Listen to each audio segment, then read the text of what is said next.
Hello, my name is Capt Anonymous. I'm here to share my personal views on America's foreign and military policy.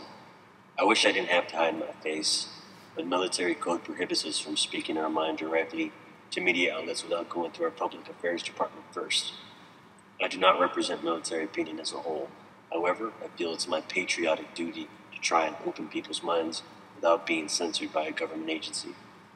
I'm currently in the Middle East fighting the war on terror. This is my third deployment to the AOR in the past 2 years. Some of my more experienced friends have deployed as much as 8 to 12 times.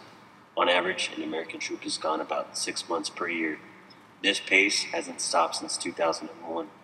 Our constant deployments, along with budget cuts, definitely has decreased the existing size of our military. A serviceman or woman is now expected to deploy more, work 2 to 3 times as hard while at home, and maintain our military effectiveness using less resources. It is becoming work more with less military, and I feel that it is exhausting U.S. troops. I have had numerous friends voluntarily separate, been forced to separate from rifts, and can't wait to separate, even with no job possibilities as a civilian. And speaking of losses, over 6,000 American citizens have been killed fighting the war on terror.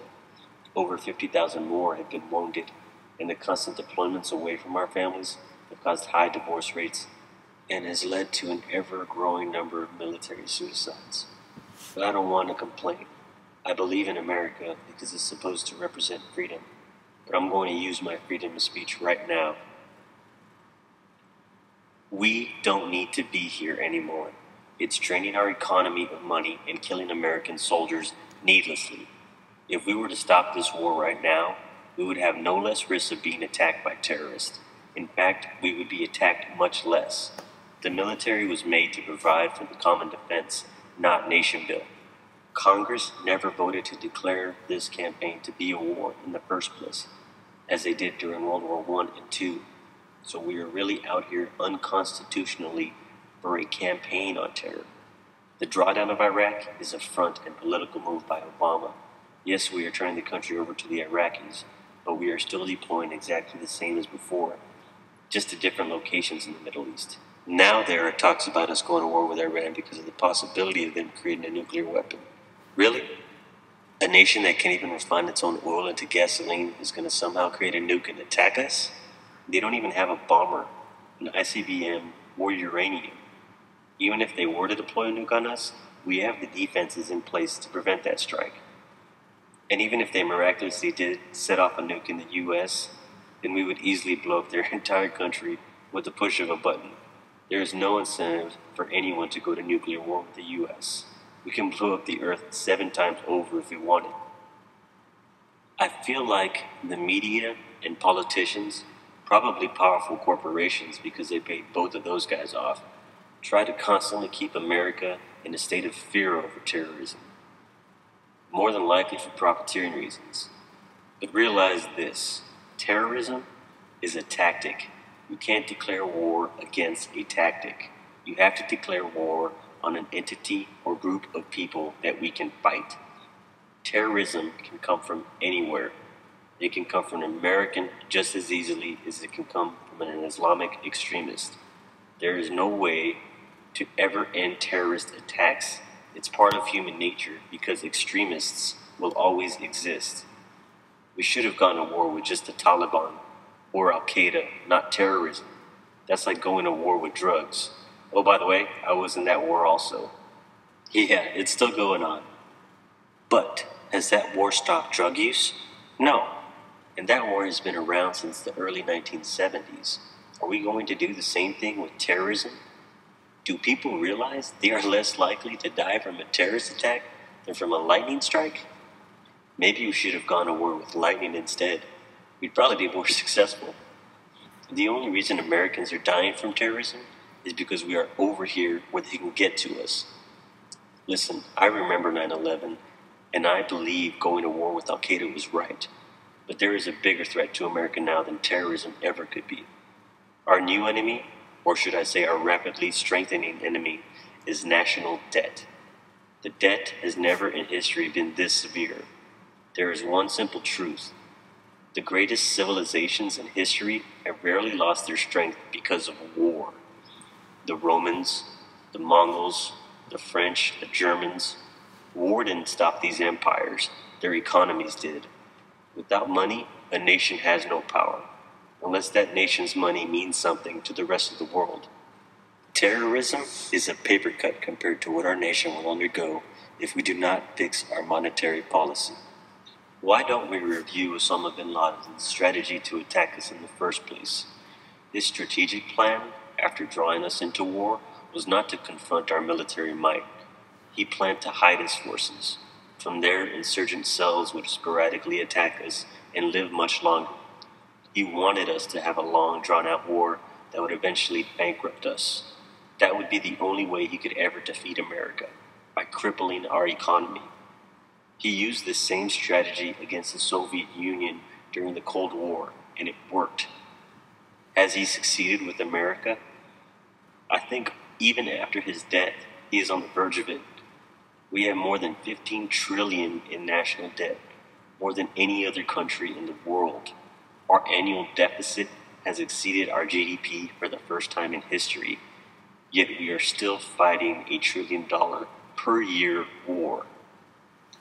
I took an oath to defend the Constitution of the United States against all enemies, foreign and domestic. The biggest threat to America now is domestic, not foreign. A monetary policy to continue war without regard to the debt it creates is the greatest and most serious enemy America has ever faced. If we were to end the campaign on terror, our national deficit would shrink from 1.3 trillion to only 300 billion overnight. We have to make balancing the budget our greatest defensive priority. We cannot continue to print money to pay for our debt. This leads to massive inflation. Learn the lessons from the past. Germans printed their currency so fast to repay for national debt after World War I that hyperinflation hit them within a couple of years. Germans would literally burn stacks of their German marks in their fireplaces to keep themselves warm because a piece of wood costed more than their paper money was worth. Can you imagine burning all your dollars of life savings just to keep yourself warm this winter? Their hyperinflation and economic collapse eventually led to the rise of Hitler. Our US dollar is not immune to such a fate. Our money is fiat, Latin for let it be so. Currency declared to be money only by government decree, not intrinsic value. The dollar you have in your wallet right now is fiat currency, and it only has been around since 1971, after Richard Nixon took us off the Bretton Woods gold standard system. Our currency is not backed by anything other than a government IOU. That is what your dollar says on it, that it is a note of legal tender, or IOU of legal money. It only represents money if people think it is money. If we or other countries lose faith in the US dollar, our economy would collapse. That is why we need to return to a commodity-based currency. Gold has always returned to power once nations' paper money fails. Why? Because gold is a limited resource that has stood the test of time of being money. Gold had great purchasing power 2,000 years ago, and 1 ounce of it today is worth about $1,700. Governments cannot produce more gold, and that is why it retains its intrinsic value.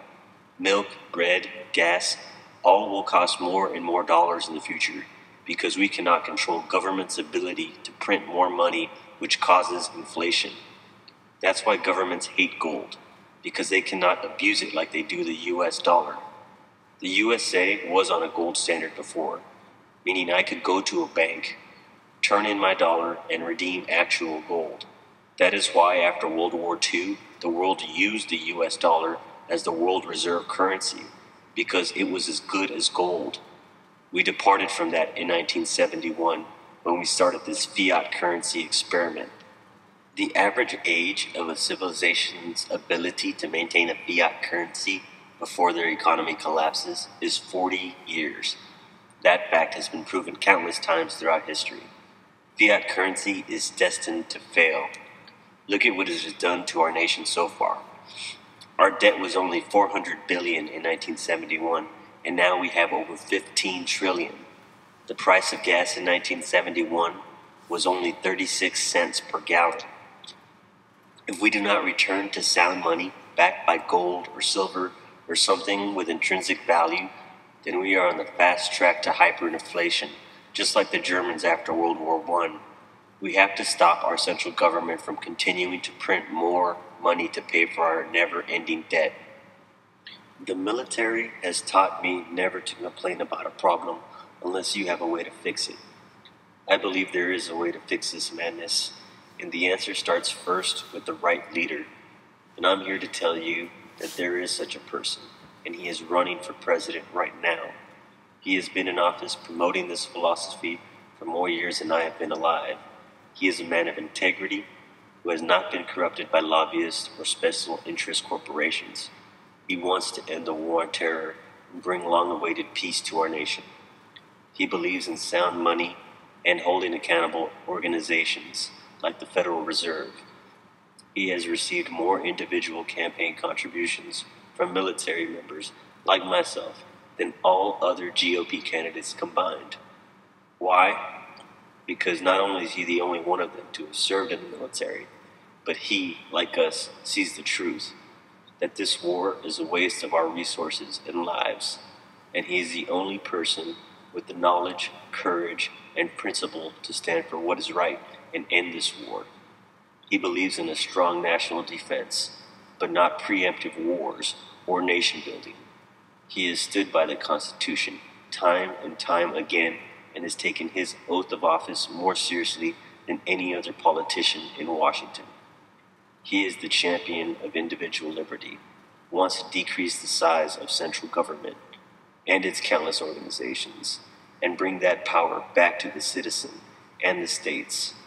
His name is Ron Paul, and I believe he will ring in a new era of an America with the same values and principles that were created by our founding fathers. America's old ways have failed. We cannot have more of the same, a welfare state run by an ever-increasing authoritarian government. Ron Paul brings what seems like a new philosophy, but it is really a philosophy of what America used to be.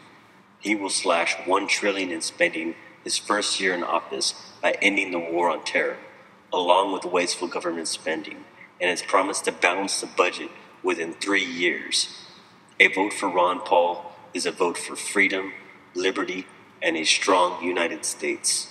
I plead with you as an American soldier to take a serious look at Ron Paul. Do not be an apathetic citizen. You can change the course of our nation's history, and it's not by occupying Wall Street or sitting on your ass watching more YouTube videos. It's by occupying a voting booth in the coming primaries and voting for a leader who represents what America should stand for: peace, prosperity, and above all, liberty and freedom.